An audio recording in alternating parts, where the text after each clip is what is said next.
एक दिन की बात है जब शांति खेतों में काम कर रही थी, पर तभी साथ वाले खेत के ट्रैक्टर की ब्रेक फेल हो गई।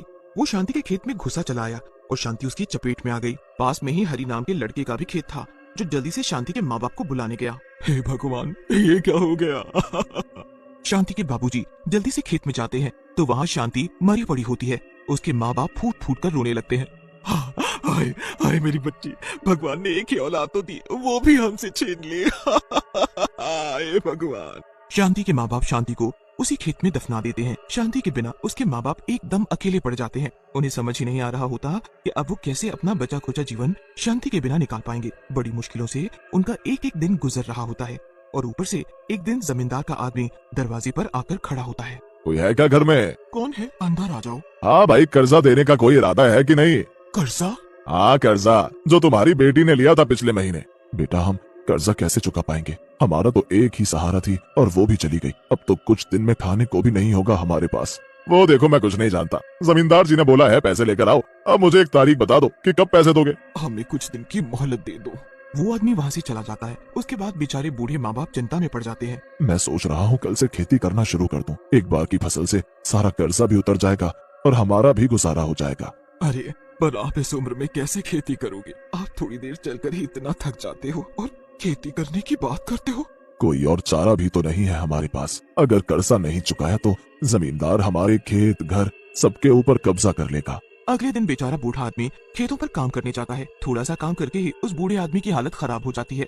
वो बहुत थक जाता है और उस जगह आकर बैठ जाता है जहाँ उसकी बेटी को दफनाया गया होता है। शांति के बाबूजी वहीं सिर रखकर खूब रोते हैं।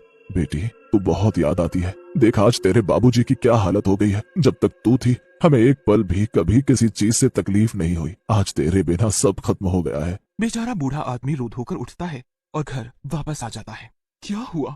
आप वापस आ गए? मैंने बहुत कोशिश की खेतों पर काम करने की, पर इस बुढ़ापे में मेरे बस की कहाँ ये सब। मैंने तो आपको पहले ही बोला था ना कि आप कहाँ कर पाओगे खेती, पर आपने मेरी एक नहीं सुनी। हाँ, अब समझ आ गया, पर अब ये खेत ये घर सब हमसे छिन जाएगा। क्या होगा अब हमारा?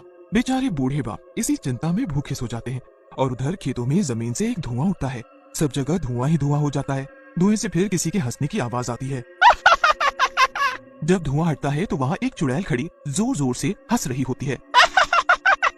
मेरे खेत, मेरे प्यारे खेत। चुड़ैल पागलों की तरह पूरे खेत में इधर से उधर भागने लगती है। मेरी मिट्टी, मेरी मिट्टी, मेरे खेत।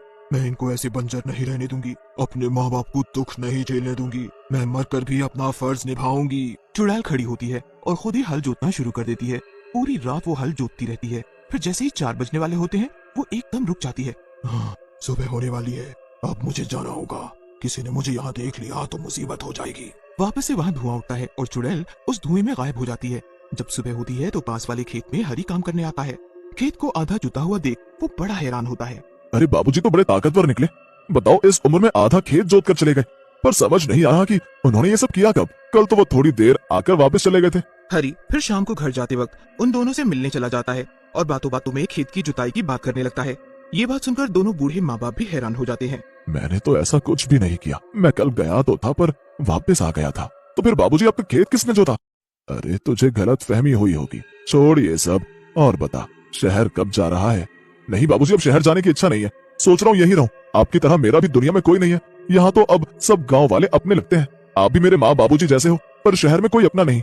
ये तो तूने सही कहा। यही रहे आराम से, दिक्कत क्या है। हरी काफी देर वहाँ बैठता है और फिर अपने घर चला जाता है। रात काफी हो चुकी होती है और जब पूरा गांव सो जाता है तो फिर से उस खेत में धुआं उठता है और वही चुड़ैल वापस आ जाती है। अभी आधा खेत बचा हुआ है। मुझे आज रात में पूरे खेत को जोतना ही होगा। चुड़ैल पूरी मेहनत से बाकी का खेत भी जोतने में लग जाती है। रात भर में वो पूरा खेत जोत देती है और वहाँ से उसी धुएं के साथ गायब हो जाती है।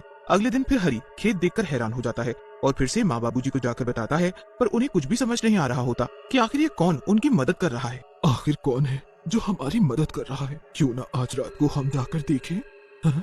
रात को बाबूजी अकेले जाते हैं और छुप कर देखते हैं, पर वहाँ कोई भी नहीं होता। सब ऐसे के ऐसे ही पड़ा रहता है। काफी देर इंतजार करके वो थक जाते हैं और घर वापस आ जाते हैं। उनके जाने के बाद जब 12 बजते हैं तो चुड़ैल फिर से आ जाती है। आज तो मुझे बीज बोने हैं। ये तो चलो आसान काम है, मैं एक रात में ही कर दूंगी। जल्दी फसल उगने लगेगी और सब मुसीबत दूर हो जाएगी। चुड़ैल फटाफट पूरे खेत में बीज बो देती है। जब थोड़े दिन बाद खेत में छोटे छोटे अंकुर निकलने लगते हैं तब हरी जल्दी से माँ बाबूजी के पास जाता है और उनको खेतों में लेकर आता है। अरे ये तो वाकई चमत्कार हो गया। मुझे नहीं पता पर ये तो सच में चमत्कार ही है। पूरे खेत में फसल उगना शुरू हो गई और देखो जहाँ मेरी बेटी है वहाँ एक घास तक नहीं उग रही। माँ बाबूजी उस जगह जाकर बैठ जाते हैं और शांति को याद करके खूब रोते हैं। उनके रोते ही वहाँ बारिश शुरू हो जाती है और उनको घर वापस आना पड़ता है। उसके बाद चुड़ैल रोज रात को आकर अपने जादू से बारिश करती है। कुछ ही समय में खेत में लहराती हुई फसल उग जाती है।